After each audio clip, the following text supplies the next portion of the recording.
And now we move to a discussion of global energy supplies and the relationship between the United States and Saudi Arabia. To discuss the latest developments, which could really impact people all around the world, especially in the West, I'd like to welcome on our special guest, Sami Hamdi.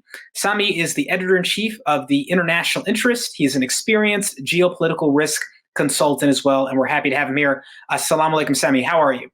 Alhamdulillah, very good. How are you?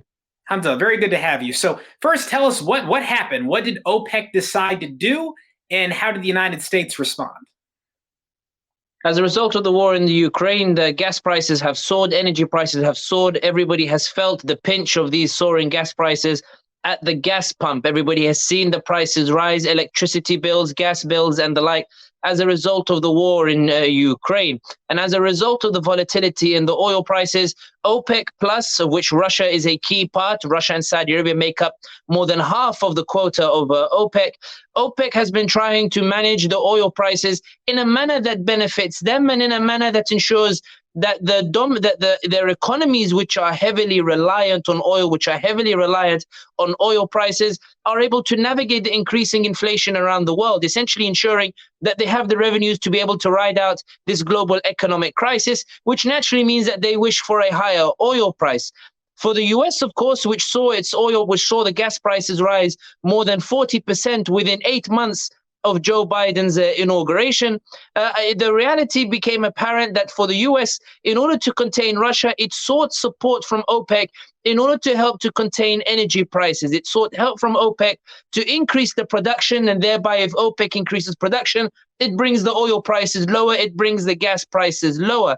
However, as the gas prices have risen, we've seen what's been the politicization of the oil price. We've seen that Saudi Arabia, which is essentially the dominant force in OPEC, Saudi Arabia, whose crown prince Joe Biden promised to render a pariah in his election campaign. We've seen that suddenly Saudi Arabia now is beginning to flex and is essentially reluctant to increase production in a manner that favors the US, in a manner that favors Biden.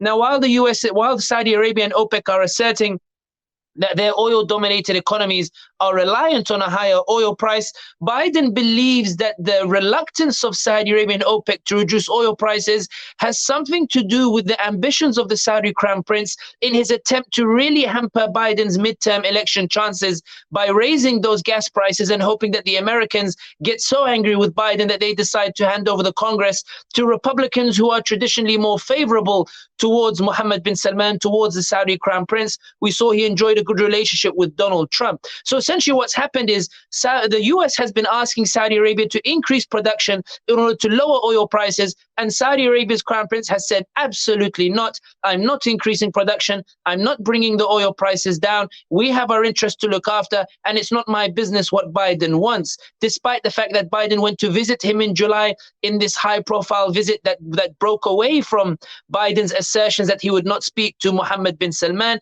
The crux of the issue is Biden wants relief from OPEC before the midterm elections in bringing those gas prices down, and Saudi Arabia is essentially saying no, and now Biden is accusing Saudi Arabia of being in cahoots with Russia, while many experts in the industry believe it's not as simple as that.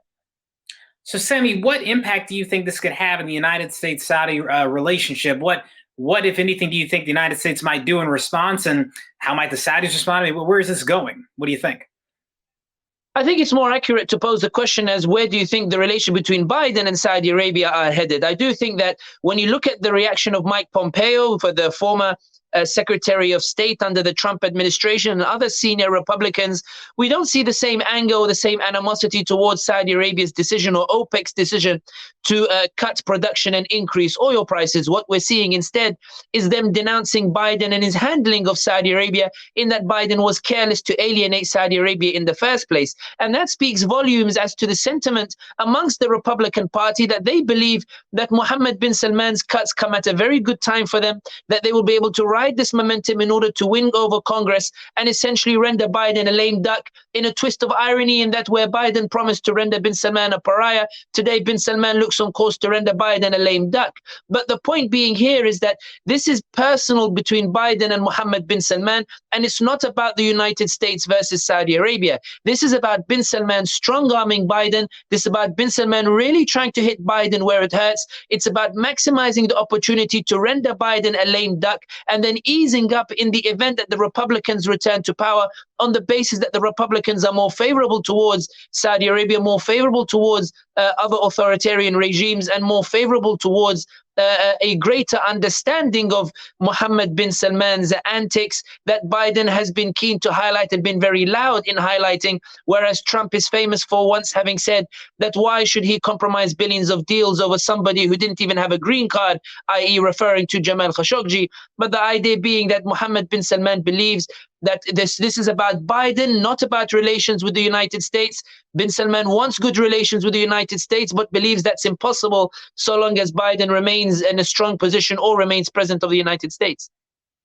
So then what do you think President Biden's options are? If President Biden truly believes that's the motivation behind what OPEC did, any indication how the Biden administration might respond, what they may or may not do? Is there anything really they can do? Because they seem to think they are dependent on governments in the Middle East and are not willing to challenge them too much. What do you think about the White House's response, at least while it's in control of President Biden? I think the issue is that when you look at the ferocity of Joe Biden's response, when you look at the ferocity of the White House response, I do think that it speaks volumes as to how they view their current situation, or how Biden views his current situation in the build-up to the midterm elections. And the Wall Street Journal exclusive leaked that Biden had actually asked the Saudis that, look, if you're going to do these cuts, at least delay them for 1 month. In other words, delay them until such a time in which they do not affect the elections, suggesting that Biden's primary concern was not necessarily about trying to repair ties with bin Salman so much as it was about trying to ensure that he wouldn't suffer for his alienation of Mohammed bin Salman at the midterm elections. So the point here being is that Biden, the ferocity or the anger that we see from White House has more to do with Biden's sense of angst and concern over the midterm elections than anything to do with an institutional reaction from the United States of America as a nation and as an entity in and of itself. As far as the options are concerned, Biden has once again suggested a solution that has been constantly touted over the past 20 years, the idea of implementing stricter antitrust laws. That basically means opening up the way for OPEC countries to be sued in US courts for manipulating oil prices in the market. That's something that would be a major step in the markets. It's a major threat. I don't think Biden will necessarily go through with it, given it will have sweeping ramifications in the market and perhaps unintended consequences.